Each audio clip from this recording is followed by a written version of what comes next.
Let's spin the globe. Balik lagi teman-teman sama kita di podcastnya PPID Biru ya, bincang seru gitu. Dan hari ini kita udah kedatangan nih satu tamu spesial kita. Aduh teman-teman harusnya udah tahu sih. Kak Faruk. Hai Kak. Halo, halo Halo Vin. Kak. Gimana Kak? Apa kabar nih Kak? Kabarnya sehat. Kok ditanyanya kabar terus ini?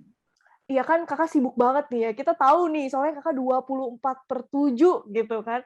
Kemana-mana, meeting sana-sini, mau atur jam podcast sama kita susah banget gitu kan.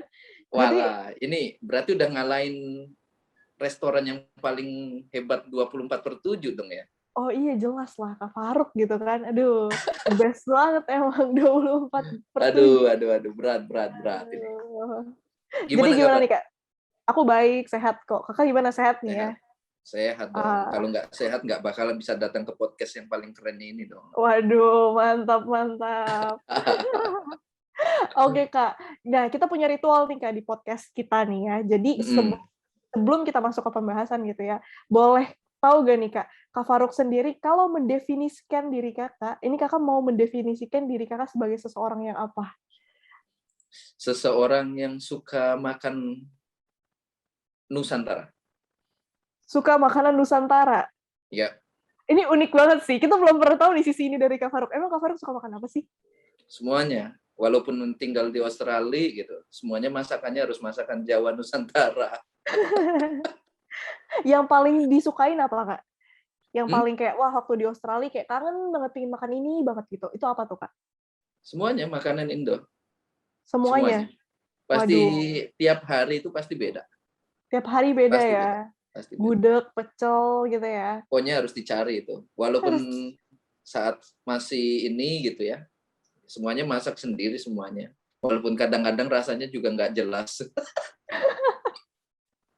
apa adanya aja, yang penting rasanya ya seenggaknya mengobati kangen sama Nusantara gitu lah ya. Bener, kamu tahu kan, kalau misalkan kita itu masak sendiri gitu toh, terus gagal, apakah kita mau buang? Nggak mungkin kita buang, pasti kita makan. Tetap ditelan aja Itu ya, kalaupun nggak hebatnya enak ya. gitu. Jadi ini Aduh, yang paling istimewa itu. Jadi dimanapun kita tinggal, tetaplah makan makanan Indonesia gitu. I see, menarik banget sih, seru sih. Tapi kalau kita yang kita tahu nih ya, kayak kakak kan Hmm. kuliah di Australia ini ambil arsitektur, betul kan ya? Yoi. Nah, kenapa sih Kak pilih arsitektur gitu kan? Ini kan Kakak udah jadi koor PPID sekarang. Harusnya kan ranahnya politik gitu, Kak. Tapi kok malah arsitektur gitu, Kak? Ini ada apa nggak sih yang mendasari Kakak kayak kenapa secinta itu sama arsitektur gitu? Ya, gini, background aku itu adalah S1-nya arsitektur, gitu kan. Nah, S2 ngambil urban planning dan S3 urban planning. Nah, tetapi topik research-nya adalah political leadership gitu. Jadi ada isu-isu kebijakan, isu-isu tentang political science gitu. Jadi masih match gitu. Karena memang kebetulan risetnya itu adalah kaitannya sama di kota gitu. Otomatis itu mempelajari nih bagaimana sih kebijakan-kebijakan kota di Indonesia itu seperti apa. Nah, itu kan tentu ada pengaruh tuh, pengaruhnya politikal. Nah, itu sih sedikit nyambungnya. Nah, kenapa sih kok sampai terjerumus di PPI Dunia? Ya, mungkin itu sebuah takdir sih gitu. Apalagi kan banyak sekali gitu kan. Tapi tak kita kira itu adalah PPI Dunia tidak berpolitik praktis kok gitu. Tetapi banyak pelajaran yang sebenarnya bisa kita ambil gitu. Jadi PPI Dunia itu adalah organisasi yang independen gitu ya. Dan itu juga jelas banget di dalam suatu ADART bahwa tidak boleh berafiliasi dengan partai politik untuk semua anggota PPI Dunia. Jadi kita bersifatnya independen. Itu yang harus kita garis bawahi sih gitu. Gitu. Luar Itu sih biasa. kalau ada kaitannya sih gitu. Kenapa kok arsitek kok jadi beloknya ke urban planning? Masih satu inline, masih satu sambungan gitu. Masih satu sambungan, paham, paham. Tapi berarti ini ke depan Kakak mau ngapain dong, Kak? Kalau ini kan berarti arsitek, tapi ini terjunnya juga tadi kan ngambilnya tentang masalah-masalah politik ya, risetnya gitu ya. Terus ini berarti nanti ke depannya tuh Kakak mau jadi arsitek sebenarnya atau mau jadi politikus atau mau jadi apa sih, Kak, maksudnya ke depan? Kan kalau jadi arsitek sudah nih, bajunya nih. Nah, tak pamerin arsitek. Ah, kalau jadi arsitek sudahlah. Jadi udah banyak karya, alhamdulillah gitu kan. Juga sudah pernah berprofesi di situ juga, artinya dan akan terus kita lakukan sebagai profesinya dalam merancang, mendesain. Nah, tetapi kalau misalkan dalam lingkup urban planning ini sebenarnya itu adalah untuk mendalami, Vin. Jadi karena aku background-nya itu adalah sebagai dosen, otomatis itu harus mendalami ilmu yang lebih dalam gitu. Jadi kalau master kemarin itu banyak merancang kota gitu kan. Nah, kalau misalkan ini lebih banyak mendalami filosofinya yang lebih dalam, political science-nya, bagaimana kebijakannya, lalu bagaimana pengaruhnya seperti apa, dampaknya itu seperti apa gitu. Banyak sekali lah kalau misalkan kita research atau misalkan di dalam PhD itu ternyata itu setelah kecemplung ya, tahu kecemplung ya? Tahu dong. Setelah kecemplung di medannya sekolah di doktoral gitu, ternyata itu kita semakin bodoh dong. Itu. Jadi ternyata masih banyak banget yang tidak kita ketahui gitu kan. Ternyata di luar dugaan itu semuanya gitu. Nah, itulah yang sebenarnya itu kita itu mendalaminya di situ. Masih banyak yang belum kita ketahui dari sisi planning, desain, dan segala macamnya. Itu. Jadi besok kalau mau jadi apa? Ya cita-citanya cuma satu aja. Jadi manusia yang bermanfaat aja deh gitu. Dimanapun berada gitu. Mau di lingkungan akademik, mau di lingkungan apapun itu gitu. Yang penting kita bisa berkomitmen untuk jadi orang yang bermanfaat. Itu. Wih, mantep banget nih ya, kayak emang Kak Faruk nih visioner banget, aku lihat-lihat orangnya nih ya. Emang kayak ke depan tuh udah tahu gitu, kayak aduh mau ngelakuin ini, mau ngelakuin itu gitu kan. Bahkan mungkin dari apa yang belum ada tadinya, sekarang udah mulai terwujud satu-satu ya. Kayak tadi Kakak bilang mungkin kayak, wah kayaknya jadi ko-ortopedi ini takdir. Tapi menurut aku kayaknya udah di planning nih dari awal nih. Iya nggak? Udah ada niatan pasti. Iya nggak? Kan tinggal diusahakan gitu kan. Antara beneran jadi atau enggak kan itu belakangan. Tapi terbukti nih, Kak Faruk oke banget, keren lah pokoknya. Ini Gitu. menerka-menerka ini nih. Tapi bener nggak? Karena gini loh, Kak. Nah, Kak nggak, karena misalkan gini. Karena gini, gimana? kita lihat nih dari program-program Kakak ya, dari Cendekia Apik gitu kan. Semenjak dari awal, itu kan udah kelihatan banget kayak, wah ini Kak Faruk memang sudah mempersiapkan sematang mungkin gitu. Sampai keluarlah ini sih Cendekia Apik gitu dengan high five-nya gitu yang bener-bener buat aku tuh kayak wah gila ini revolusioner banget gitu loh, kayak keren banget gitu, nggak ada yang bikin kayak gini gitu loh. Coba nih boleh diceritain dikit nggak sebelumnya itu kayak gimana sih Kak? Kayak Kakak tuh ngelakuin apa aja sih sampai bisa kepikiran konsep kayak gini gitu? Iya, kalau misalkan bicara tentang serius, hal terkecil pun itu harus tak seriusin, gitu. Jadi itu wajib lah. Gitu. Jadi kita tidak boleh menyepelekan sesuatu karena tentu itu tidak baik buat kita. Nah ini sedikit lah gitu. Jadi dan walaupun ini kecil kita harus tetap serius. Nah terkait dengan konsep cendekia apik, lalu dengan konsep pentahelix, lalu dengan program unggulannya high five, lalu salamnya itu salam high five gitu kan ya. Nah ini sebenarnya itu secara ini memang menjadi suatu difikirkan secara matang sih ya betul gitu ya. Karena semenjak aktif di PPI, semenjak saya di luar sebelum di PPI dunia pun saya mengamati juga gitu kan. Jadi bagaimana sih PPI itu base-nya itu seperti apa, basisnya itu seperti bagaimana gitu.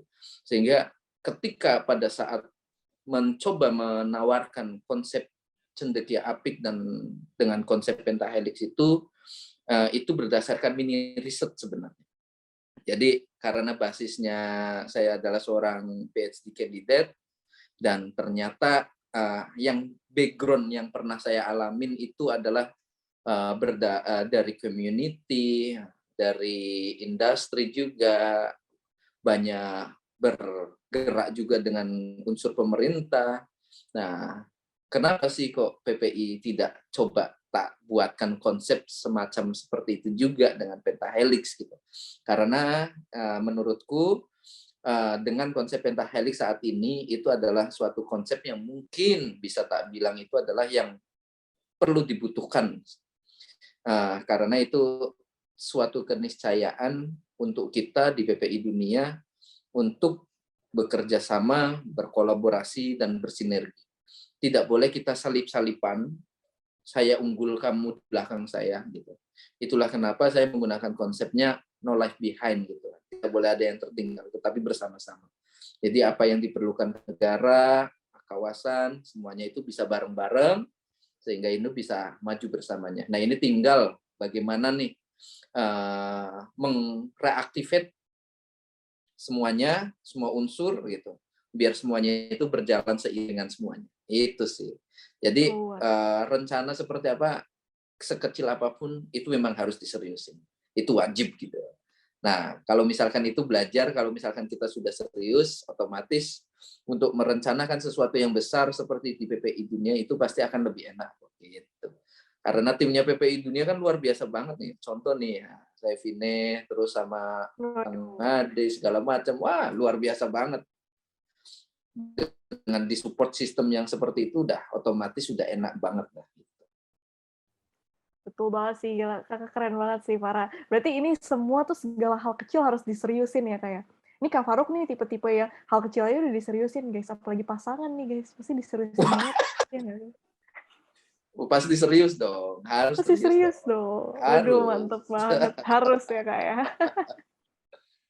Aduh, aduh. Nih, Kak, kalau boleh tahu ya, Kak, kan Kakak berarti udah kuliah dari SD, SMP, SMA gitu kan, SD 3 tuh. Terus lanjutin S1 gitu kan, S2, S3.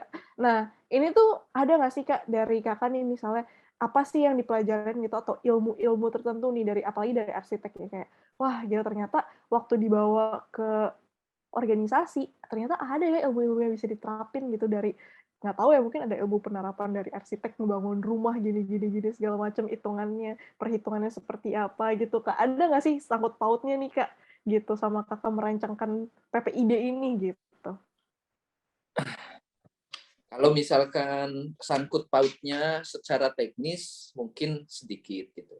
Tetapi kalau misalkan bicara tentang secara filosofis itu ada. Sebagai contoh nih, Vin.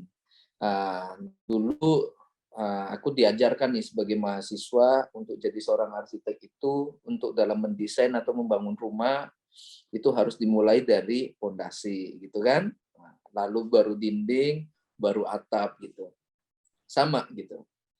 Dalam perjalanannya menuju di PPI Dunia itu sendiri pun aku juga mencoba untuk step by step mulai naik tangga 1, 2, 3, 4 gitu. Jadi itu filosofinya sama gitu. Mulai dari bawah gitu. Saya memulainya itu dari PPI ranting, cabang, negara, kawasan, lalu akhirnya di tahun ini kita diberikan amanah sebagai puncak dari karir di PPI. Nah, ini yang sebenarnya itu ambil filosofinya di situ. Ketika kita sudah dirasa untuk berbekal ya, karena jangan sampai bekal kita itu dalam membangun itu kecil, tidak kuat, lalu ketika diberikan suatu amanah itu pasti akan mudah goyang. Itu jangan sampai gitu. Nah, ini yang paling penting sehingga banyak sekali ketika misalkan bahasanya orang arsitek itu kita ketika akan membangun suatu gedung yang lebih tinggi gitu ya, otomatis pondasinya itu harus lebih dalam juga gitu. Jadi harus balance gitu.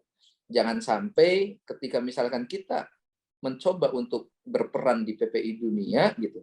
PPI Dunia kan udah puncaknya PPI gitu kan. Ya kan? Tetapi kita tidak menyadari gitu. Seperti apa sih gitu. Pondasinya kita di bawah. Nah, ini harus kita coba cerminkan ke diri kita sih gitu. Nah, ini yang perlu kita ambil. Nah, ini filosofi yang sampai sekarang tak anut gitu ya, saya terapkan sehingga dengan berbekal filosofi itu bisa terasa sih. Jadi, nah kalau misalnya hal teknisnya, wah kalau arsitek rasanya jadi tukang semuanya kita gitu. Nggak ada yang bisa diterapin di PPI-nya. Yang harus diterapinya itu adalah bagaimana mendesain kantor PPI dunia itu seperti apa gitu. Nanti bisa tak bantu Aduh. gitu. Mendesain kantor PPI dunia. Waduh, kayaknya udah ancang-ancang nih PPI dunia punya kantor ya berarti ya? Nah, itu dia. Gimana nih? Kalau bicara kantor, jangan dulu dah. Nanti. Oh iya dulu, biar nanti surprise ya kayak. Tapi ini udah ada Mm-mm. spoiler-spoilernya nih. Aduh, menarik ya. I Itu see, I dia. see. Paham, Mm-mm. paham. Wah, seru banget sih ya. Berarti ini mungkin dari teman-teman, aku yakin sih, maksudnya dari setiap jurusan pasti bisa mengambil nilai filosofis gitu ya, dari sebuah pelajaran gitu, apa sih yang bisa kita terapkan kira-kira di lingkungan kita, kehidupan kita sehari-hari gitu kan, termasuk berorganisasi gitu ya, kayak. Mm-mm. I Betul see. banget. Itu jadi antara filosofis sama kajian teoritisnya itu juga harus sesuai lah gitu. Jadi kalau misalnya apalagi kalau misalkan nanti kuliah sampai S3 nanti ditanyain kajian teorinya apa gitu. Wah, banyak banget itu. Nah, itu dia jadi. Nah, kita harus bisa belajar lah dari situ sih gitu. Jadi apa saja sih yang harus kita persiapkan, apa yang kita sudah lakukan, apakah sudah kuat belum. Banyak sekali pondasinya. Kalau kita membangun rumah itu ada pondasi batu kali gitu kan, ada pondasi tiang pancang gitu, terus gitu. Nah, kita itu mau milih yang mana gitu. Nah, ketika misalkan kita dalam membangun PPI dunia yang sudah seperti ini ya, bangunan pencakar langit gitu kan, otomatis kan pondasinya harus lebih dalam kan gitu kan, harus dalam lagi gitu. Nah, Betul. ini seperti apa sih kita membangun pondasi itu gitu. Jadi jangan sampai ada yang instan atau misalkan dengan tiba-tiba gitu kan. Nah, ini akan perlu dipertimbangkan lagi sih. Ini menurut saya ya. Jadi agar berdasarkan dari filosofi yang saya ikutin karena background-nya adalah seorang arsitek gitu ya, arsitektur otomatis bicaranya itu lebih ke coba filosofi teknisnya itu seperti apa sih gitu. I see, paham, paham. Udah keren banget ya, berarti dari berbagai aspek sampai muncullah si PPID ini yang sebagai pencakar langit di paling atas soalnya ya. Kita gimana caranya nih supaya bisa tetap meroket gitu ya, tetap bagus kinerja dan segala macam ya Kak ya. Tapi kalau boleh tahu nih Yoi. Kak, kan Mm-mm. kita udah tahu banget nih PPID udah paling di atas banget lah pokoknya udah nggak ada lagi yang lebih tinggi daripada PPID saat ini gitu kan ya. Eh, apakah nih menurut Kakak ada perbedaan antara organisasi lain dengan PPID sendiri, Kak? Apa sih maksudnya keunikan dari PPID gitu loh? Kayak, ini nih PPID banget nih gitu. Yang paling unik nih, PPID itu mungkin ya kayak Zoom saat ini itu belajar dari PPID. Kenapa Gimana kok tuh, bisa Kak? gitu? Gitu? Hmm. Karena PPI dunia itu lokasinya anggotanya itu dari berbagai macam negara, gitu. Berbagai benua, kawasan, berbeda-beda semuanya gitu. Tiap kali meeting kita selalu menggunakan alat online kan. Mulai dari Betul. Skype, Yahoo Messenger. Ngalamin Yahoo Messenger nggak tuh kan? Nggak Enggak ngalamin lah, pasti. enggak lah. Belum zaman Ya saya kan? itu, Kak. Terus nah, itu yang akhirnya muncul. Nah, ini keunikannya itu di sini bahwa kita itu mampu sebagai pelajar Indonesia yang ada di luar negeri ini mampu memanfaatkan teknologi. Nah, ini yang sebenarnya menjadi identitas suatu kekuatannya PPI dunia dalam memanfaatkan teknologi. Kita itu harus bisa memanfaatkan teknologi yang kita miliki. Lebih-lebih lagi, lebih bagus lagi ketika misalkan kita bisa mengembangkan teknologi sesuai dengan ekspertisnya kita masing-masing gitu. Nah, inilah yang sebenarnya keunikannya kita gitu. Kita berbeda banget ketika misalkan kita bandingkan dengan organisasi-organisasi yang ada di Indonesia gitu. Mereka home base-nya berdasarkan dari fisik gitu ya. Bisa langsung datang, bertemu langsung gitu. Kita hanya pertemuannya itu hanya setahun sekali pada saat simposium internasional gitu. Nah, ini yang sebenarnya itu menjadi keunikan dari PPI dunia gitu. Lagi secara struktur gitu. Mungkin perlu dijelaskan bahwa PPI dunia itu strukturnya di atasnya itu ada PPI negara gitu. Itu jadi, nah ini menariknya gitu. Jadi karena PPI negara itu tidak berdasarkan dari instruksi atau struktur di bawahnya PPI dunia gitu. Nah ini yang uniknya. Jadi kebalikannya dari organisasi-organisasi lain.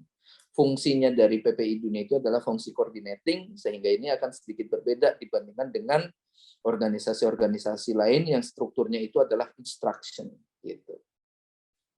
Itu, Vin. Jadi kalau misalkan dari PPI dunia keberbedaannya, keunikannya seperti apa itu sih. Gitu. Jadi ini yang menjadikan keunikan, dan inilah ketika kita belajar di PPI dunia, ini kita itu belajar menjadi sosok yang egaliter sebenarnya.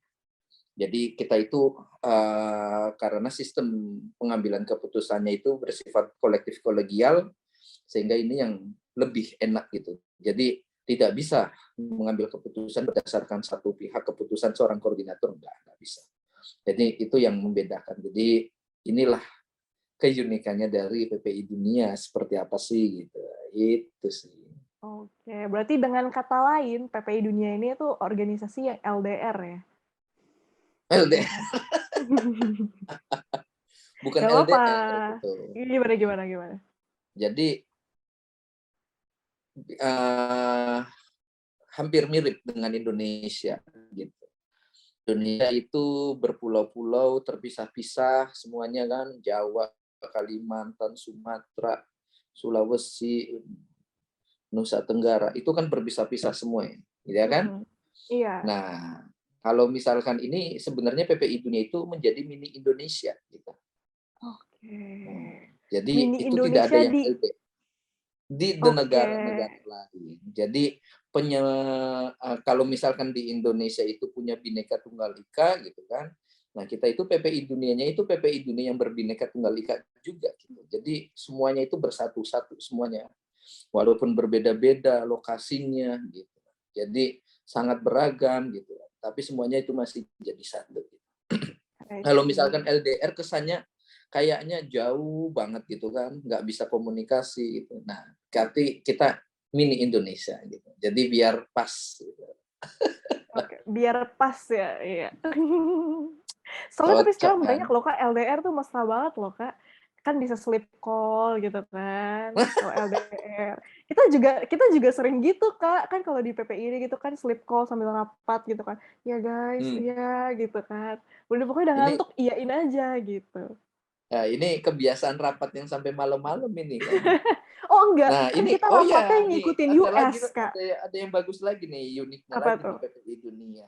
Itu masalah rapat kan gitu. Coba nih, rapatnya gimana sih kalau misalkan 60 negara tersebar antara Australia sama Amerika tuh berbeda gimana sih? Itu kebalikan gitu kan. Belum lagi yang di Betul. Afrika gitu, belum lagi yang di Eropa gitu. Itu kan unik banget gitu untuk menentukan gitu. Untuk menentukan keputusan rapatnya gitu, jamnya jam berapa gitu. Itu kan unik banget gitu. Nah, ini yang sebenarnya menjadi sesuatu kekuatan yang ada di PPI dunia. Gimana sih kita bisa memprioritaskan suatu kemaslahatan yang lebih besar dibandingkan egoisme dari kita lokasinya gitu. Tentu kalau misalkan kita semuanya egois gitu, lo harus ngikutin aku, harus ngikutin aku. Nggak bakalan ada yang namanya PPI. Ya kan? Coba kalau misalkan saya di Australia gitu, di New Zealand gitu, terus habis itu ada yang di Tiongkok, lalu ada yang di Korea, lalu ada yang di Jepang, Amerika, Mesir, segala macam gitu. Kalau misalkan semuanya itu egois gitu, rapatnya harus ngikutin waktu negara saya dong. Gitu. Gimana coba itu?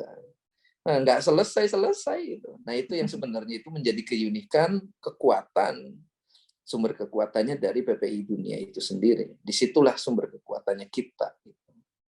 Ya, luar biasa banget sih, keren banget Kak.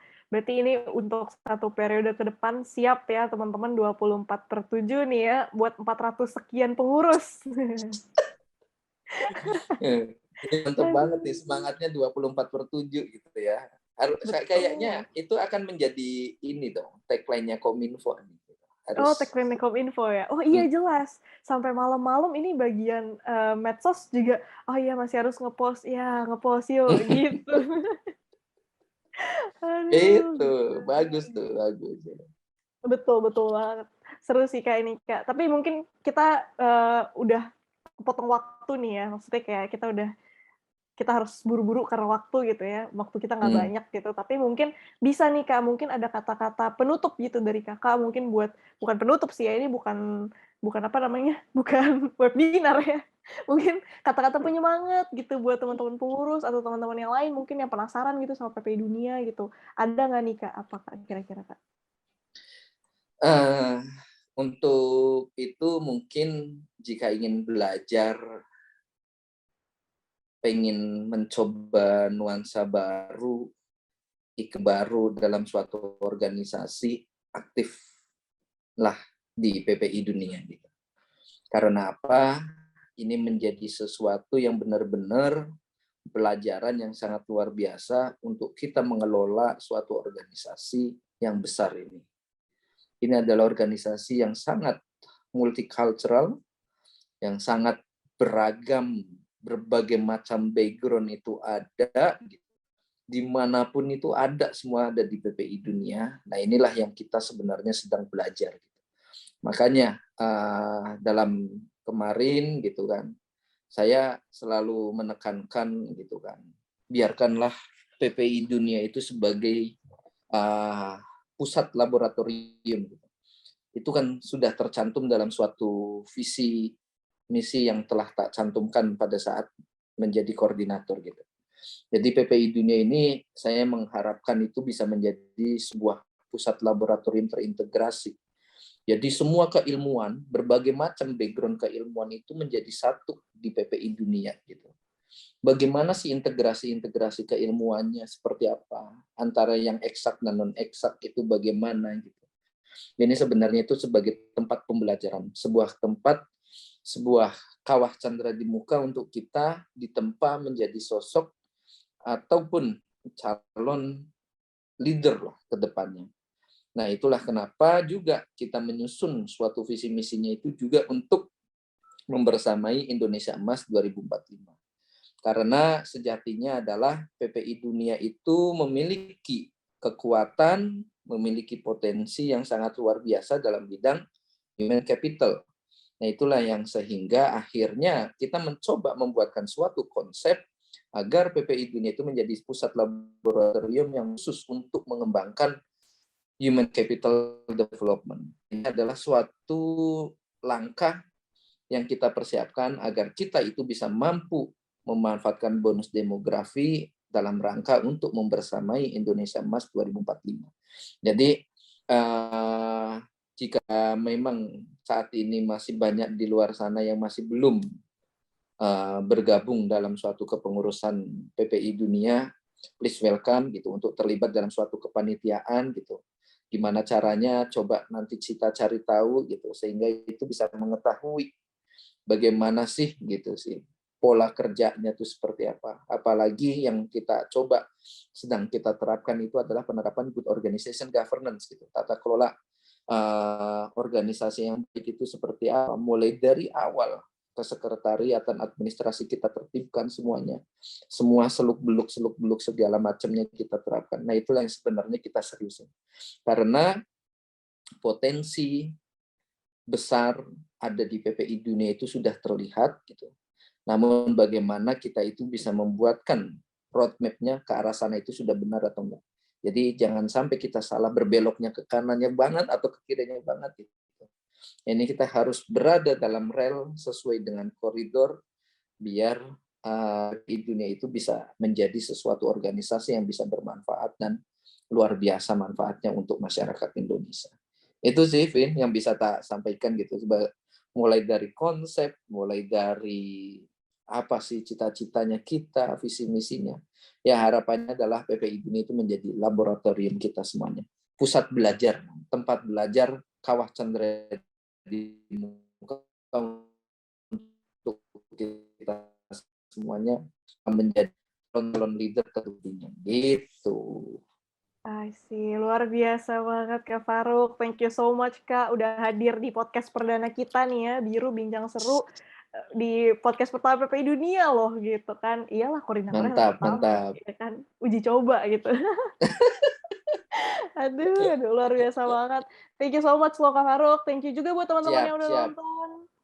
Buat teman-teman jangan lupa juga buat follow sosial medianya PPI Dunia ada di bawah ini. Boleh di-follow, di-subscribe, di-like, dan di-komen ya teman-teman. Dan kalau teman-teman ada saran-saran lainnya, mungkin boleh langsung aja untuk taruh komen-komen teman-teman. Siapa tahu nanti dari situ kita juga bisa ambil sesuatu dan kita bisa pakai idenya teman-teman untuk di konten-konten kita selanjutnya. Thank you semuanya teman-teman yang udah nonton. Salam 24 jam. Bye-bye. Salam high five dong. Oh ya, salam high five. Salam Yaudah, high yaudah, five. ulang ya. 1. Oke. Ulang ya, terakhir ya. 1, 2, 3. Oke. Salam 24 jam. Salam high five, guys. Salam high five. Oke.